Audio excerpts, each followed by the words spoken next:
Hey guys, thanks for tuning in. My name is Eternize and today I'm going to show you 5 tips that can help improve the sound of your hardstyle kicks.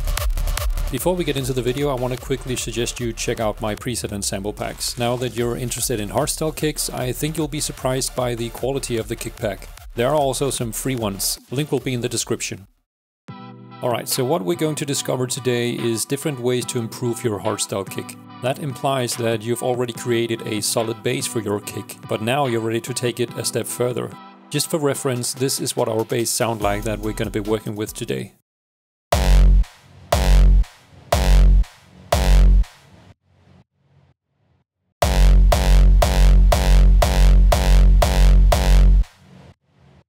Okay, so this is a good base for a classic sounding hardstyle kick.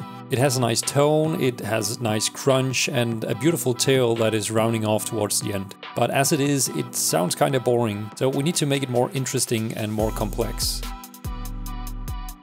One way that can help shoot some complexity into a boring sounding tail is to duplicate the tail and play around with the timing and tonality of the second tail. This can sometimes bring out a whole new sound to the entire kick.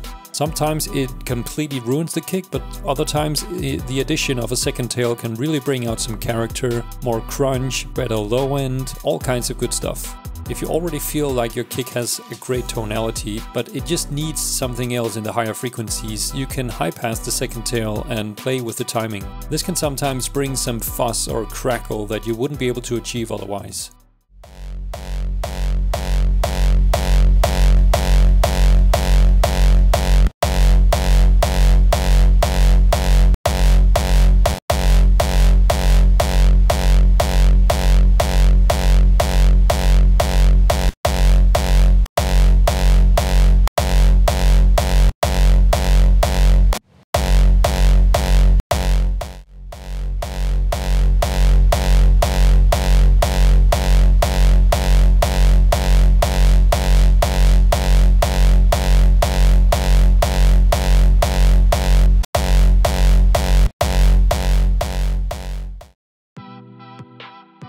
Just as in the previous example, a chorus effect can be used to achieve multiple different outcomes when it comes to tuning the tail. For the most part, when inserting a chorus effect, the intentions would be to spread elements to the sides in a phasing manner. And that is one of the things that you can do if you wish to have your kick in stereo.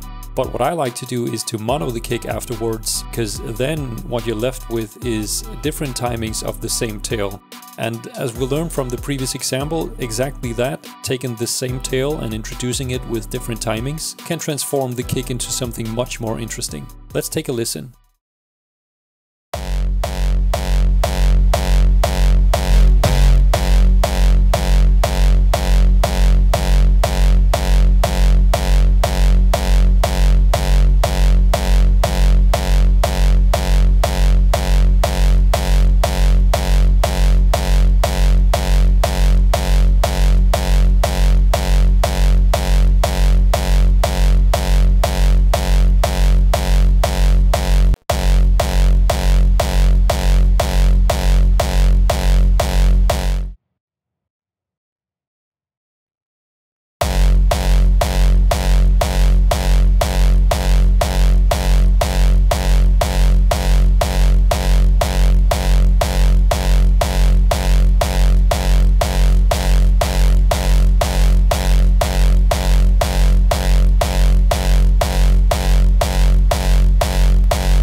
Two things to note here.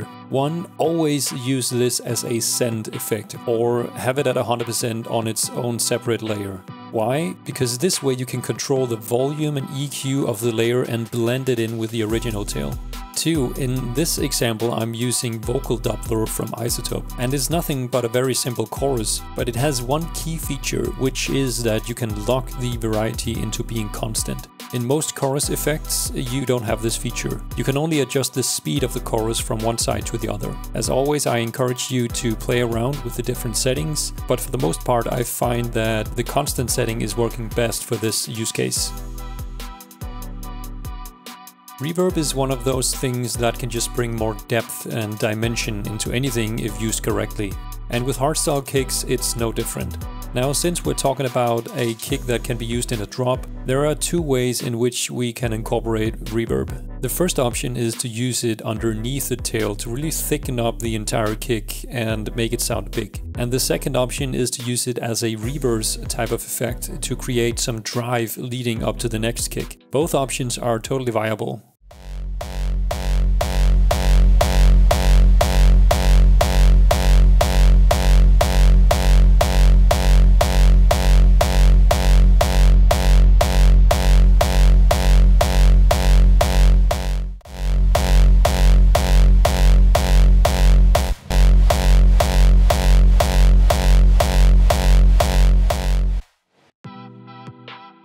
Okay, so this one is a bit unorthodox, but layering with a standard synth wave can sometimes really transform the kick for the better. See, this builds upon the concept showed earlier in the video, which is when you have multiple layers within your kick, it's all about the phasing happening and the distortions put together. And it really doesn't matter if you use a duplicate of your first kick or an entirely different source for the second layer.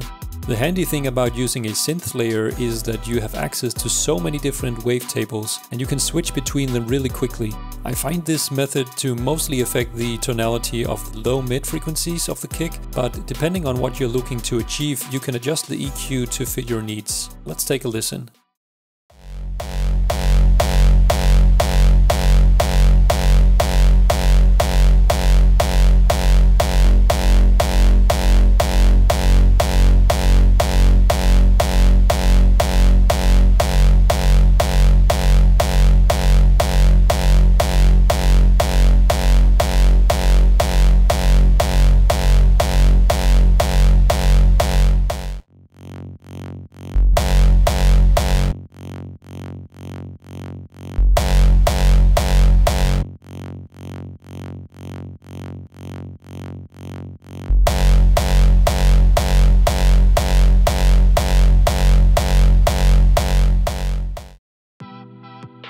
I think we can agree that when we're creating a hardstyle kick, we focus on the sound of the kick as a whole. But in that process, for me at least, it's easy to forget the sub of the kick and just focus on the harmonics and everything above it. And then after hours of tweaking, you're finally happy with the sound of the kick, but now the sub is all shit. You then try to fix it with an EQ, but it changes the sound of the kick and it's a mess. Instead, I suggest a better solution. Remove the low end with an EQ, either partly or entirely, and replace it with a clean layer from a synth. If the EQ changes the sound of your kick when you low cut, try using a linear phase EQ instead.